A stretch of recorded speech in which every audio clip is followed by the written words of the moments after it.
सृष्टि बचपन से ही दिखने में सुंदर नहीं थी, लेकिन अमीर बाप की बेटी सृष्टि पर उसकी माँ जान छिड़कती। मेरी बेटी कितनी प्यारी है, भगवान सबको सृष्टि जैसी बेटी दे। सृष्टि धीरे धीरे बड़ी होती है। एक दिन सृष्टि की सहेली कहती है, तू दिखने में कितनी अजीब सी है, लेकिन मैं जानती हूँ हम सब में सबसे अच्छी शादी तो तेरी ही होगी। तेरे पापा अमीर जो हैं। और बता नहीं सकते यार, दहेज तो हर कोई देता है, ये क्या ज्यादा ले जाएगी अपने पति के लिए? अरे बड़े शहर में कोठी है इसके पापा की। अरे पापा की है ना, कौन सी इसकी है? इसकी होती तब तो कोई भी लड़का इससे शादी कर लेता। अरे पापा की मतलब पापा की है तो मेरी ही है ना? किसने कहा? अब तेरी तो तब होगी ना जब तेरा भाई ना हो। वैसे भी शादी के बाद सारी प्रॉपर्टी भाई के नाम होती है।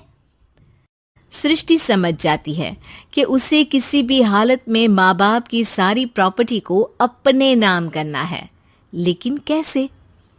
एक दिन सृष्टि का भाई शीनू कहता है, बहन क्या कर रही है? तुझसे एक बात करनी है। अरे हाँ हाँ करना, मैं तो तेरी बहन हूँ। बहन मेरी लाइफ में ना एक लड़की है, बहुत अच्छी है। मैं सोच रहा हूँ माँ और पापा से बात करूँ शादी के लिए। सृष्टि को समझ में आ जाता है कि भाई की शादी होते ही भाभी उसे एक दिन भी घर में बर्दाश्त नहीं करेगी। क्या बात है भाई, बताना कौन है वो? यार वो बहुत अच्छी लड़की है, पढ़ी लिखी है, मेरे साथ जॉब भी करती है। बस एक प्रॉब्लम है। प्रॉब्लम? क्या प्रॉब्लम है भाई? यार वो शादीशुदा है, लेकिन उसके पति ने उसे सिर्फ इसलिए छोड़ दिया क्योंकि उसके माँ बाप दहेज नहीं दे पाए। सृष्टि ये सुनकर न जाने क्यों खुश हो जाती है। अरे भाई तो क्या हुआ, लड़की तुझे तो पसंद है ना? शीनू को लगता है कि बहन उसे समझ रही है। वो इस बात से अनजान होता है कि उसकी बहन की मंशा पूरा घर हड़पने की है। सृष्टि अपनी माँ से कहती है, मम्मी मुझे तो बहुत चिंता है। पता है शीनू क्या कर रहा है? अरे क्या कर रहा है? वो तो काम पर जाता है और वापस घर आता है। नहीं ना माँ, वो यही तो नहीं कर रहा, बाकी सब कर रहा है। आपको पता है उससे प्यार है, और वो भी एक शादीशुदा लड़की से। ये क्या हो गया? मैं सोसाइटी में क्या मुंह दिखाऊंगी? अरे तेरे पापा तो यही कहेंगे कि मैंने ही उसे बिगाड़ दिया है।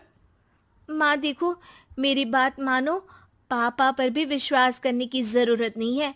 अब आप ही बताओ, पापा इतनी देर घर के बाहर रहते हैं क्यों? बोलो। अरे बेटा वो तो नौकरी करते हैं ना। तू बहुत भोली है माँ। पापा का ऑफिस तो 7 बजे खत्म हो जाता है, लेकिन देखो कितनी देर से आते हैं। अरे नहीं नहीं बेटा, ऐसी कोई बात नहीं है। सृष्टि माँ को एक औरत से बात करते पिता की फोटो दिखाती है। देखो माँ, कैसे हैं पापा? मैं ना कहती थी कि पापा सही नहीं है। मैं तेरे पापा से बात करूंगी, दे फोटो मुझे। ओ माँ, वो तो डिलीट हो गई। लेकिन चल, तूने तो देख लिया ना। पापा से बाद में बात कर लेना, और हाँ, मेरा नाम बिल्कुल मत लेना। हाँ माँ। अब क्या था, सृष्टि के माँ और पिता के बीच झगड़ा होना शुरू हो जाता है। सृष्टि के मन में क्या चल रहा था कोई नहीं जानता था। एक दिन, माँ सृष्टि के लिए एक लड़का देखा है, वो लोग शाम को उसे देखने आने वाले हैं। और हाँ माँ, एक खुशखबरी, मैं और पापा मिलकर एक नया बिजनेस ट्राई कर रहे हैं। शाम को लड़का आता है, सांवले रंग का। सृष्टि को तो बिल्कुल भी पसंद नहीं आता। लड़की की माँ कहती है, लड़की का चेहरा तो कोई खास नहीं, लेकिन अगर मेरे बेटे को आप लोग सेटल कर दें तो मैं उसकी शादी आपकी बेटी से करवा दूं। सृष्टि को लड़का बिल्कुल पसंद नहीं था। उसे भाई पर गुस्सा आ जाता है। लड़के वालों के जाने के बाद कहती है, माँ देखा, शीनू मेरे लिए कैसा लड़का लेकर आया। न दिखाने लायक न सुनने लायक, सेटल भी नहीं, वो भी हम करे। अरे माँ, मैं जानती हूँ ये मेरी शादी किसी भी घर में क्यों करवाना चाहता है। अरे कैसी बात कर रही है बहन? तूने तो देखा ना, लड़के को मैंने ही मना कर दिया तुझसे शादी के लिए। जिसने लड़का बताया था उसने उसकी बहुत तारीफ की थी। बात आई गई हो जाती है, लेकिन सृष्टि का मन शांत नहीं होता। क्या करूं, कुछ समझ में नहीं आ रहा। मेरी शादी हो गई तो ये लोग पूरी प्रॉपर्टी शीनू के नाम कर देंगे, मेरे हाथ तो कुछ लगेगा ही नहीं। तभी सृष्टि को आइडिया आता है। वो किसी वकील को फोन करती है। जी देखिए, अगर आपके मम्मी पापा का तलाक हो जाता है तो आपके पिता की आधी प्रॉपर्टी आपकी माँ के नाम हो जाएगी, फिर उसे वो किसी को भी दे सकती है।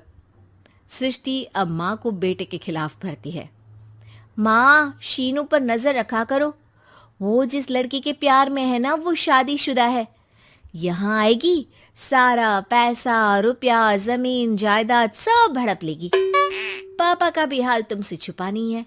ऐसा ना हो कि मैं और आप एक दिन सड़क पर भीख मांगे। हे भगवान, मैं तो जीते जी मर जाऊंगी अगर ऐसा हो गया तो। ऐसा हो गया नहीं माँ, ऐसा ही होगा। अभी समय है, आगे का सोच लो।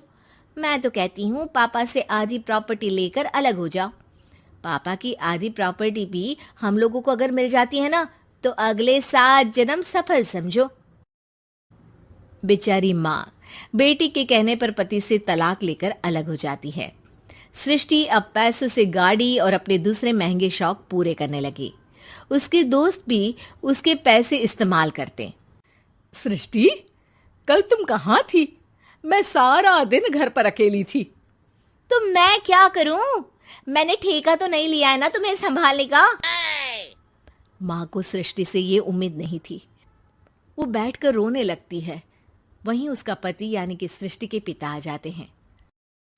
मैं जानता था कि तुम्हारा यही हाल होगा, तो आपने मुझे रोका क्यों नहीं?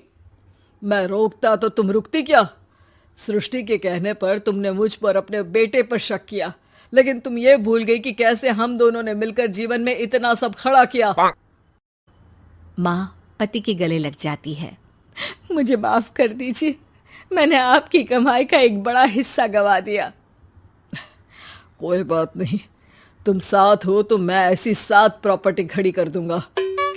तभी वहां सृष्टि आ जाती है रोते हुए। माँ, मयंक ने मुझे छोड़ दिया। वो बोल रहा था जब तक मेरे पास पैसे थे तब तक ही वो मेरे साथ था। पापा, माँ, मुझे माफ कर दीजिए।